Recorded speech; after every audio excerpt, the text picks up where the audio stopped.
In the heart of the Blighted Moorlands, a land long forsaken by sunlight, Maelor stands, his breath visible in the frigid air.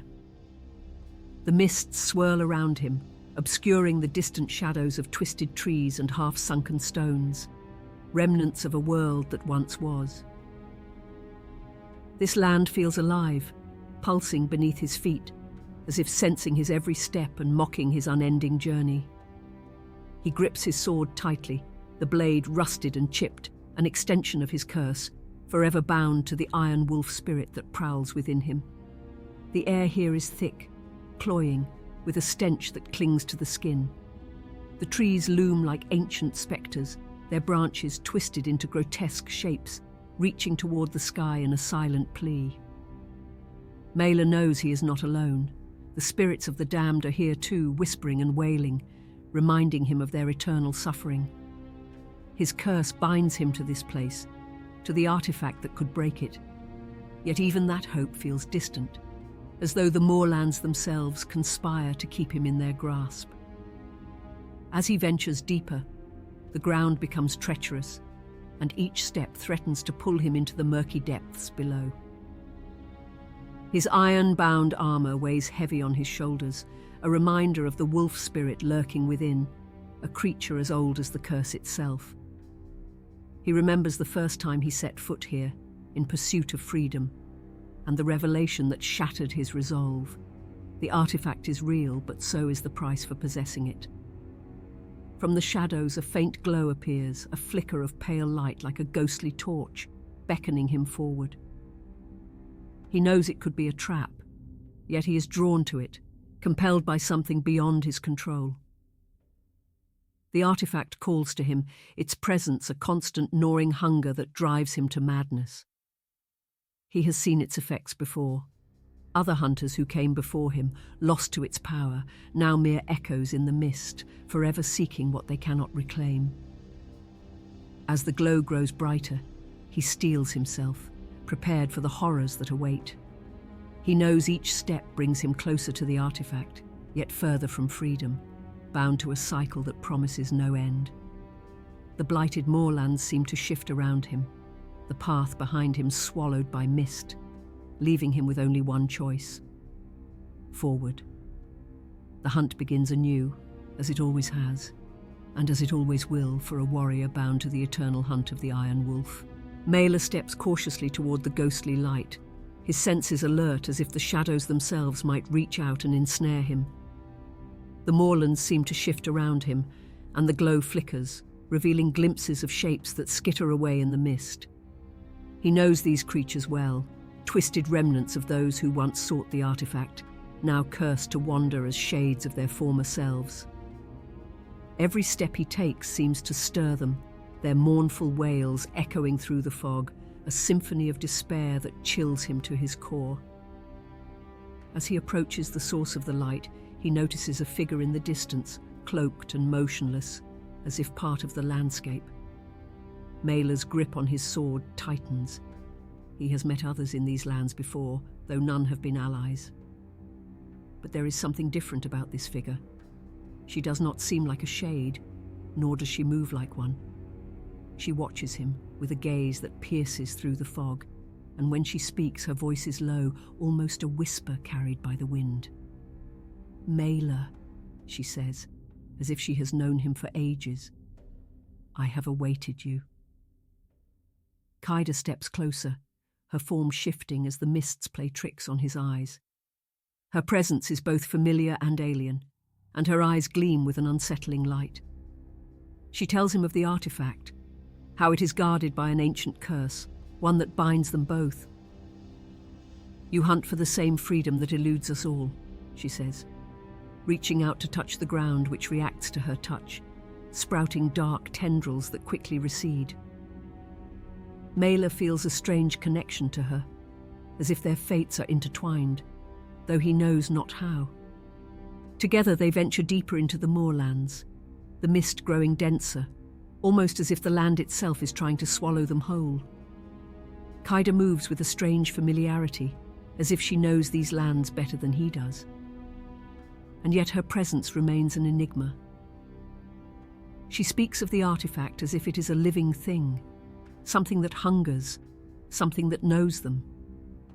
"It calls to us," she says, her voice carrying a hint of sorrow.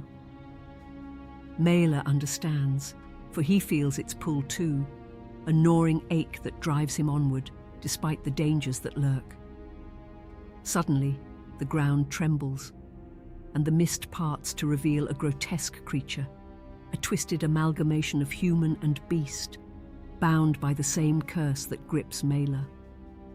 Its eyes are hollow, yet filled with a fury that mirrors his own. Maelor readies his sword as Kaida raises her hands, chanting words that seem to flow through the mist itself. The creature lunges, and they are plunged into a battle that will test their strength and their resolve, as they begin to realize that this is only the beginning of a long and treacherous journey through the cursed moorlands.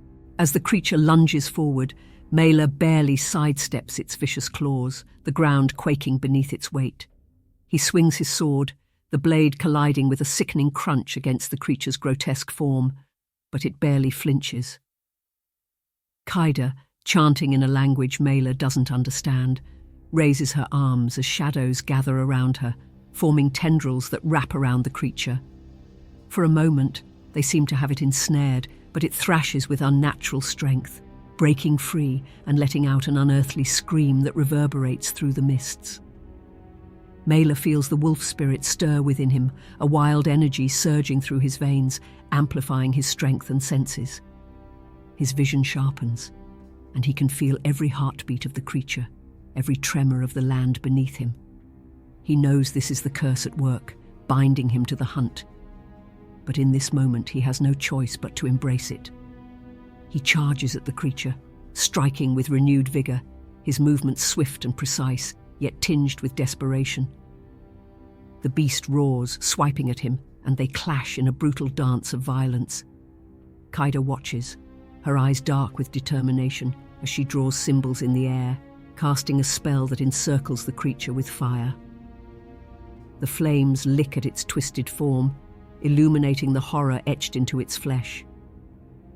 Maelor sees the creature's movements slow, but as he raises his sword for a final blow, he feels a sudden searing pain in his chest.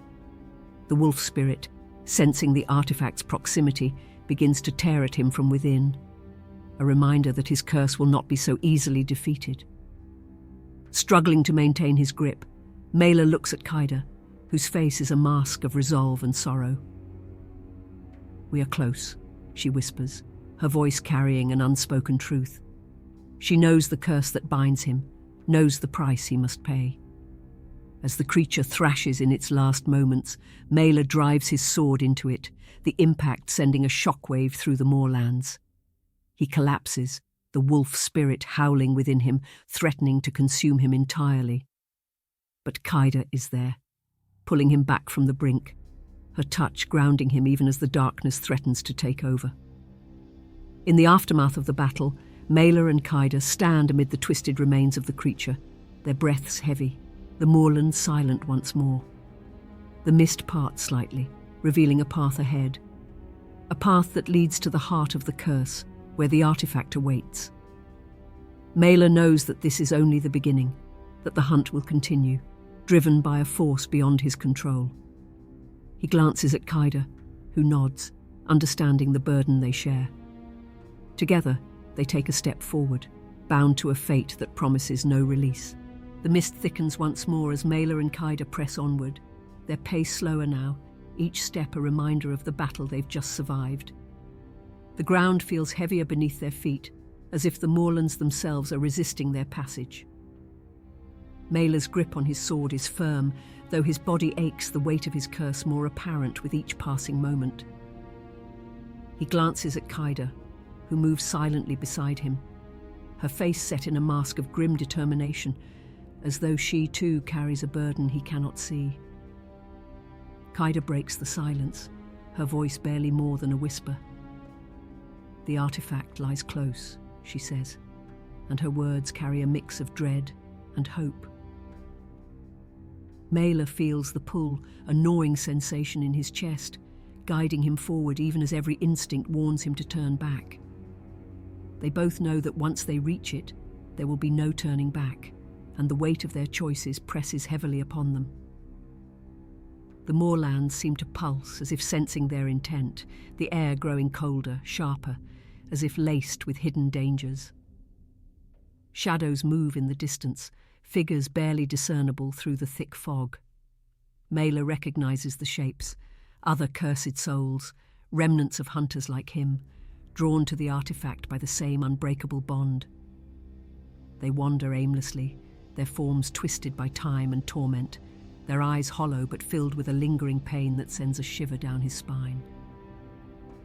Kaida steps closer, her presence a shield against the encroaching darkness, and for a moment, Maelor feels a fleeting sense of solace. They come upon a clearing, a break in the twisted trees where the ground opens up to reveal a stone altar, ancient and weathered, etched with symbols Maelor doesn't recognize.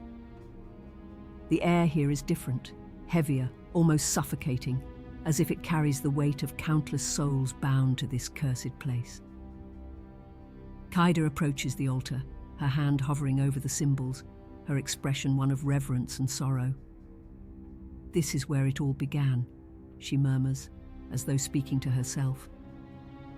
Maelor understands that the artifact is close, hidden just beyond their reach, but the price of claiming it lingers like a spectre in the air. As they stand before the altar, the mist seems to close in around them, and the echoes of those who came before rise in a mournful chorus. Maelor feels the wolf spirit stir within him, a reminder that the hunt is far from over. He knows that the artifact awaits, a final test of his resolve, but the certainty that his curse will not end weighs heavily on him. Kaida meets his gaze, a silent understanding passing between them, and together they take a step forward, bound by fate and an unbreakable curse. Standing before the altar, Maelor feels the pull of the artifact growing stronger, a tangible force that tugs at his very soul. Kaida steps back, her face a mask of sorrow, as if she already knows what must happen next. Maelor reaches out, his hand hovering over the ancient symbols, feeling the power thrumming beneath his fingers. He closes his eyes, steeling himself for what he knows will come. He understands now that this has always been his fate, bound to the eternal hunt, the artifact forever just out of reach. With a deep breath he touches the altar, and the ground trembles beneath him, the mist swirling as if in response to the artifact's awakening. The air grows colder, and he feels the wolf spirit within him howl, a bone-deep cry that reverberates through his being. In that moment, Maelor sees flashes of past lives, moments of other hunts, other battles, all leading to this one truth: the curse will never be broken. Each time he reaches this point, each time he touches the artifact, he is drawn back into the cycle, reborn to hunt again. Kaida watches in silence, her eyes glistening with tears. She has witnessed this before, she realizes, though she cannot remember when. She steps forward, reaching for Maelor's hand, grounding him in the present, in this moment that feels both fleeting and eternal. She knows they are both prisoners of this curse, bound together by forces they cannot understand. Maelor opens his eyes, meeting her gaze, and for a brief moment they share a glimmer of solace amidst the darkness. The artifact pulses, a heartbeat of dark energy that floods the moorlands, enveloping Maelor and Kaida in its embrace. The world around them fades, and all that remains is the weight of the curse, binding them to the moorlands, to each other, to the hunt that will begin anew. Maelor feels himself slipping away, his form dissolving into mist, his memories scattering like ashes on the wind. He knows he will return, the wolf will call him back, and the hunt will start again, as it always has. As the mist closes in, Kaida lets go of Maelor's hand, watching as he fades into the shadows. She knows she too will be pulled back into the cycle, her memories of him and this moment erased, only to be restored when they meet again. The moorlands reclaim their silence, the mist thickening as if to hide the truth from any who would dare seek it. Maelor is gone, but the curse remains, waiting for the moment when he will return, drawn by the call of the eternal hunt of the Iron Wolf.